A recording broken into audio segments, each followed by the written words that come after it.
بسم اللہ الرحمن الرحیم۔ السلام علیکم۔ ان دنوں عمر 16-17 برس تھی۔ اچھے برے کی تمیز اور دنیا کو برتنے کا ڈھنگ نہیں آیا تھا۔ سوچوں میں گہرائی نہ تھی کہ زندگی اور مستقبل کے فلسفے کو سمجھتی، بس اچھی شکلوں پر مرنے کو جی چاہتا تھا۔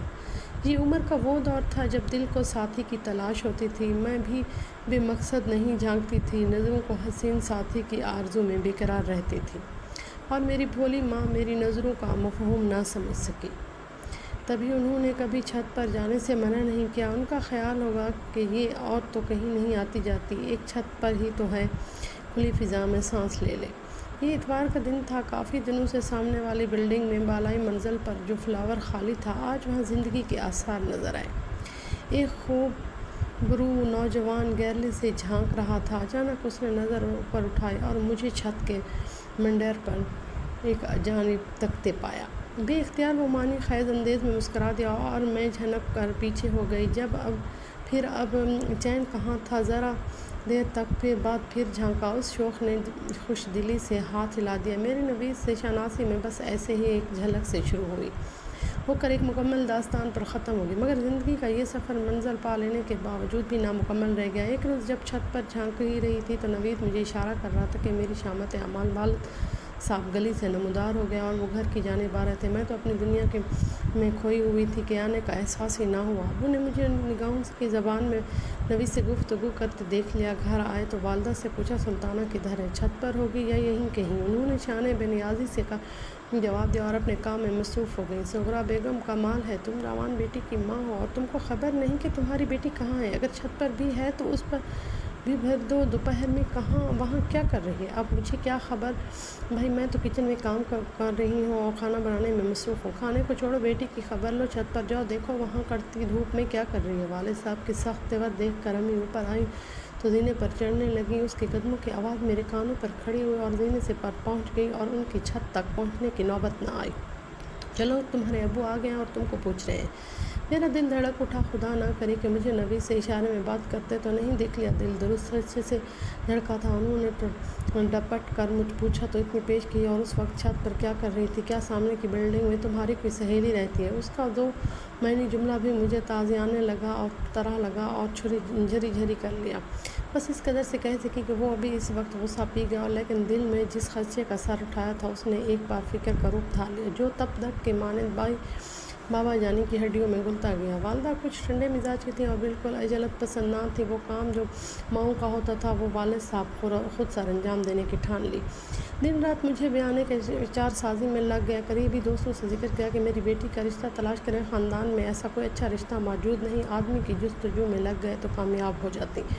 ایک دوسرے دوست کے توسط سے والد صاحب کو بھی میرے لیے مناسب رشتہ مل گیا۔ ایک روز والد کے دوست شاکر صاحب کی بیگم ہمارے گھر آئی۔ انہوں نے مجھے دیکھا اور پسند کیا۔ جب والدہ نے آگاہ کیا کہ تمہارے ابو نے ایک لڑکا پسند کر لیا ہے تو میں پریشان ہو گئی۔ تاہم میں ماں کو تسلی سے کہا، مجھے لڑکے کی فوٹو تو دکھائیں، تبھی ہاں کروں گی۔ اگلے روز امی نے ایک فوٹو دکھائی، موصوف کی شکل میں ایک آنکھ مجھ کو نہ بھایا، ذرا بھی خوبصورت نہ تھے، اوپر سے کچھ پختہ عمر لگ رہے تھے، سپریٹ بال کم تھے۔ دیکھتے ہی میں نے فوٹو کو پرے پھینک دیا اور کانوں کو ہاتھ لگا کر کہا، توبہ توبہ، کیا آپ کو میرے لیے یہی جڑا ملا ہے؟ ہرگز نہیں، میں شادی نہیں کروں گی، مر جانا پسند کروں گی۔ اماں کی آنکھیں کھلی کی کھلی رہ گئیں۔ انہوں نے یہ کہہ کر مجھ کو مزید اس معاملے سے بحث کرنے سے روک دیا کہ تمہارے ابا آ جائیں تو ان سے بات کروں گی۔ اگلے روز جب ابو دفتر چلے گئے تو ماں نے کہا، میں نے بات کی تھی۔ انہوں نے یہی سوال کیا کہ بیٹی سے پوچھ لو، انکار کی کیا وجہ ہے؟ محض صورت سے ہی سب کچھ نہیں، اصل شاید سیرت ہوتی ہے۔ ماں، سیرت کے ساتھ لڑکے لڑکی کی پسند کو بھی تو خاطر میں رکھنا پڑتا ہے۔ تو کوئی پسند ہے تو تیری بتا دے، یہ بھی میں تیرے اباوے کو پوچھ لوں گی اور سوچ کا موقع اچھا ہے ماں کے کانوں میں ڈال ہی دوں۔ ایسا نہ ہو کہ بعد میں کہیں میں پوچھوں تو یہی کہے کہ اپنی پسند کا بتلائی ہی نہیں۔ ماں کے سامنے والی بلڈنگ میں جو لوگ آئے ہوئے ہیں ان کا ایک لڑکا نوید نام ہے، میں زیادہ نہیں جانتی، مجھے وہ لڑکا بہت پسند ہے، وہ بھی مجھ سے شادی کرنا چاہتا ہے۔ ابا سے کہیں کہ میرا رشتہ اس کے ساتھ کر دے۔ لڑکا کون ہے، کیا کرتا ہے، کس خاندان سے آ رہا ہے، کچھ تو معلوم ہوگا۔ مجھے نہیں معلوم اماں، میں نے اس سے ملتی تھوڑی ہوں، بس چھت پر ہی ہم باتیں کرتے ہیں اور نئے لوگ آئے ہیں اور معلومات لینا تو ابا کا کام ہے۔ اماں نے اپنا کہا نبھا دیا۔ میری پسند سے ابو کو آگاہ کر دیا۔ وہ تو چراغ پائے ہو گئے کہ سب جانتے وہ مجھے معلومات لینے کی ضرورت نہیں۔ وہاں کوئی فیملی نہیں تھی، بلکہ ایک لڑکا تنہا رہتا ہے، کرائے پر فلیٹ لیا ہے۔ اس کے گھر وہاں آتا پتہ کیا معلوم، مجھے وہ سرے سے پسند نہیں، اوباش لگتا ہے، اور اس کی فیملی بھی ہو تب بھی وہ مجھے قبول نہیں۔ جو رشتہ شاکر صاحب کے توسط سے آیا ہے وہ ہر لحاظ سے بہتر ہے۔ بیٹی کو سمجھا دو کہ یہ تاک جہاں کا سلسلہ بند کر دے، ورنہ ایسی مار ماروں گا کہ بچے گی نہیں۔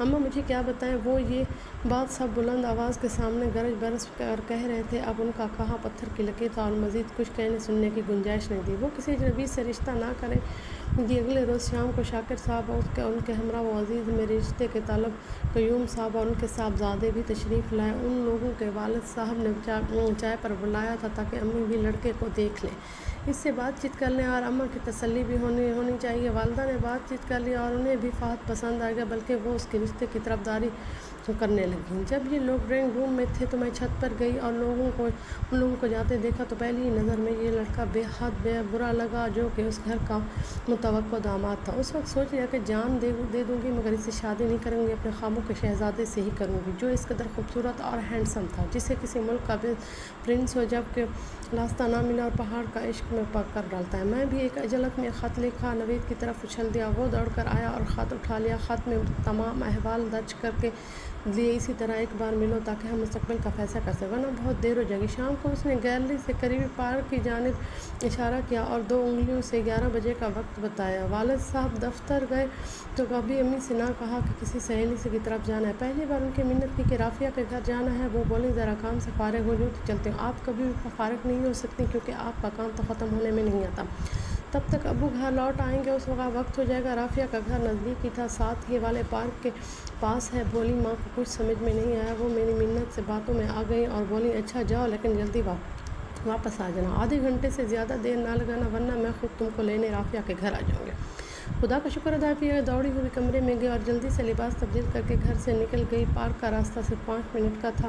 وہ پہلے سے منتظر تھا۔ پہلی بار ملی تو روبرو ایک دوسرے سے قریب، ایک دوسرے کو دیکھ کر میری مسرت کا کوئی کنارہ نہ تھا، لیکن میں خوش تھی اور جرأت تھی، اظہار ضروری تھا۔ کہا مجھ سے بچھڑنے کا ڈر ہے تو مضبوط قدم اٹھانا، کہو تمہارے والد سے رشتے کی بات کروں، ورنہ میرے ساتھ چلو کورٹ میرج کر لیتے ہیں، یہ راستہ ہے۔ ابو فیصلہ کر چکے ہیں، فاض سے ہی رشتہ کریں گے، انہوں نے وہاں کہہ دیا ہے کہ یہاں وہاں نہیں کروں گا، اور کورٹ میرج کو سوچ کر میں نے سر جھکا لیا۔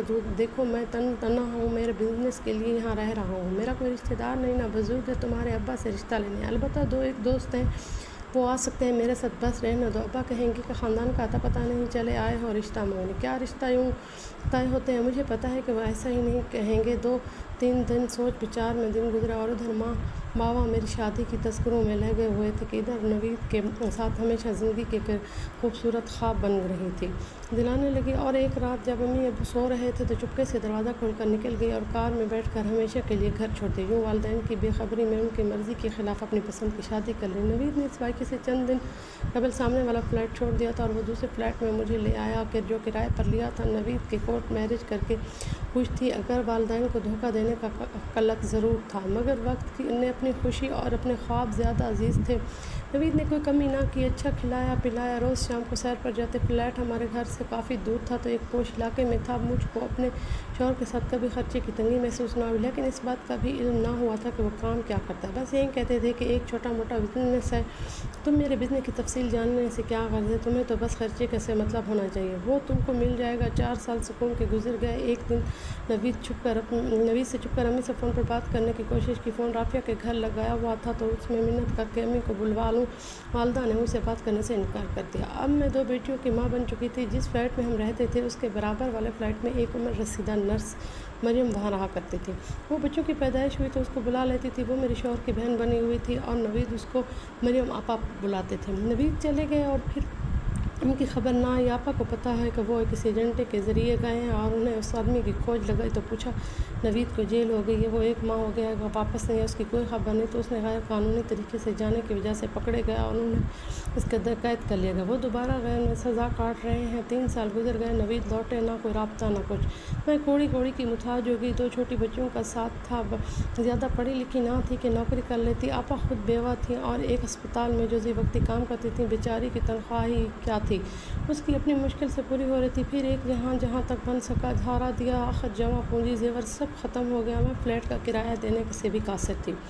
ایک روز مالک مکان نے میرا سارا سامان نکلوا دیا اور رہنے کا بھی آسرا نہ رہا۔ آپا نے میرا رحم کھا کر مجھے کچھ دنوں کے لیے اپنے گھر میں رکھ لیا، مگر یہیں اب تم خود اپنے قدموں پر کھڑی ہو، چار کرو اور تم اپنے مستقبل کو سہارا دے سکتی ہو۔ نوکری کی تلاش میں نکلو، گھر کے کاموں کے لیے ملازمہ جیسی نوکری کر سکتی ہو، وہ بھی نہ ملی۔ وہ چھوٹی بچیوں کے ساتھ نہ تو جن کی وجہ سے کوئی مجھے اپنے گھر میں ملازمہ رکھنے پر تیار تھا، اور نہ ہی جب بچیاں دودھ کے لیے روتی تھیں تو ایک کوٹھی میں ملازمہ ہونے کے لیے گئی۔ یہ کوئی کسی فوٹوگرافر کا گھر تھا۔ اس نے مجھے بغور دیکھا، کہنے لگا اگر ماڈلنگ پر تیار ہو جاؤ تو ملازمت مل سکتی ہے، سرونٹ کوارٹر بھی رہنے کو مل جائے گا۔ تم بہت خوبصورت ہو، ایسا چہرہ لاکھوں میں سے ہوتا ہے، دونوں میں بسلفی دور ہو جائے گی۔ یہ ان دونوں کا ذکر ہے جب لڑکیوں کے لیے ماڈلنگ اور اداکاری معیوب سمجھی جاتی تھی، لیکن میری مجبوری تھی، پیٹ میں روٹی تھی اور نہ سر پر چھت۔ راضی ہوگی، اس نے میرے چند فوٹو لیا اور مجھ پر دولت کے در کھل گئے۔ قسمت نے یوں ماڈلنگ گرل بنا دیا، مجھے کسی شے سے بھی زیادہ اپنی بچیوں کا پیٹ پالنا مقدم تھا۔ یہ میری اشد ضرورت تھی اور مجبوری تھی۔ پھر ان کی اچھی تعلیم کی خاطر روپیوں کی حاجت تھی۔ میں دولت کمانے کے مشن میں بنتی گئی اور وقت گزرتا گیا۔ اب ایک کوٹھی کی مالک ہوں، بچیاں بڑی ہو رہی ہیں، وہ اچھا کھاتیں، بہترین پہنتی اور اعلیٰ تعلیم ادارے میں پڑھ رہی تھیں۔ ان کے شاندار مستقبل کی خاطر میں نے کسی کی بات کی پرواہ نہ کی اور ان کے لیے گھر میں نوکر آیا خان ساما تھے اور میرے وارڈروب میں نت نئے فیشن ڈیزائن کے منصوبات سے بھرے تھے۔ اب میں ایک نئی جگمگا کرتی دنیا میں تھی جہاں امارات چکا تھا اور چوندہ غریبوں کی شرماتی اور دولت کی تھی۔ میرے اشارے سے مشہور موضوعات بنانے والی کمپنیاں دولت میرے پاؤں میں رکھی تھی۔ سبھی کچھ مل گیا مگر نوید نہ تھے۔ ان کی یاد میرے دل میں ہر دم چٹکیاں لیتی تھی۔ مجھے کوئی ان سے واقعی محبت تھی اور ان کا ساتھ گزرنے دن جنت کا خوب معلوم ہوتا تھا۔ جب شوہر سے جدائی کا خیال روح کو مجروح کر دیتا تو دل بے بس ہو جاتا۔ وہ موسم سرما کی ایک سرد رات میں 7 سال بعد مریم کے ہمراہ اچانک نوید آئے میرے گھر پر۔ مریم جانتی تھی ان کو سامنے میرے گھر آنکھوں پر آئے تو مجھے یقین نہیں آیا۔ سوچ رہی تھی کہ جب صبح بچیاں اٹھیں گی تو وہ کیا رد عمل دیں گے، خوشی سے پاگل ہو جائیں گی۔ نوید کو تمام رات اپنے اوپر گزرے دکھوں کا ایک ایک لمحہ بتا رہی تھی۔ میں نے کیا کیا، مجھے معاف کر دو، یہ سب مجبوراً سے کیا۔ اب تم آ گئے ہو تو ہرگز گھر سے قدم نہیں نکالوں گی۔ میں ماڈلنگ ترک کر دوں گی اور اپنی بچیوں کے لیے ایک مثالی ماں بن جاؤں گی۔ ہم ایک نئے دور کا آغاز کریں گے۔ یقین تھا کہ نوید اب میرے لیے کچھ کریں گے۔ میری اور میری بچیوں کی خاطر انہوں نے مجھے معاف کر دیا اور کہا کہ کوئی بات نہیں، تم ماڈلنگ کی ہے اور میں دنیا گھوم آیا ہوں، کوئی بھی کام برا نہیں ہوتا بشرط یہ کہ آدمی خود برا نہ ہو۔ دنیا گھومنے سے میرے خیالات میں تبدیلی آ گئی ہے۔ وہ ہمارے ساتھ کوٹھی میں رہنے لگے، لیکن ان کو اب بیکار بیٹھنے سے غرض تھی، کمانے سے کوئی سروکار نہ رہا۔ کہتے تھے کہ بھٹکتے بھٹکتے تھک گیا ہوں، اب ذرا آرام کرنا چاہتا ہوں، سستانا چاہتا ہوں، مجھے سانس لینے دو۔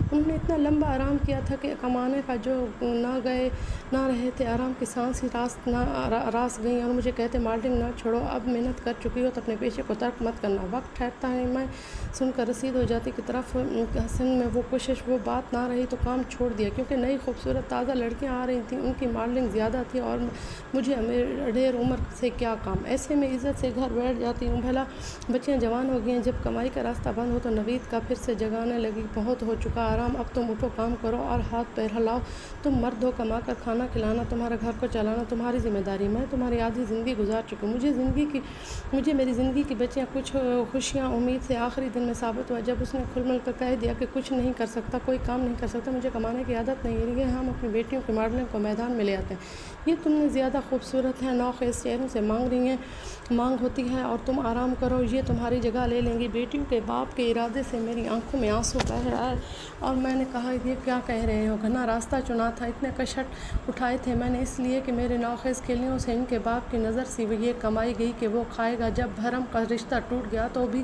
طلاق حاصل کی، جان چھڑا لی تاکہ بچیوں کے وقت پر ان کے گھروں کا سکون ہو جائے۔ ہماری کہانی کو لائک کیجیے گا، سبسکرائب کیجیے گا۔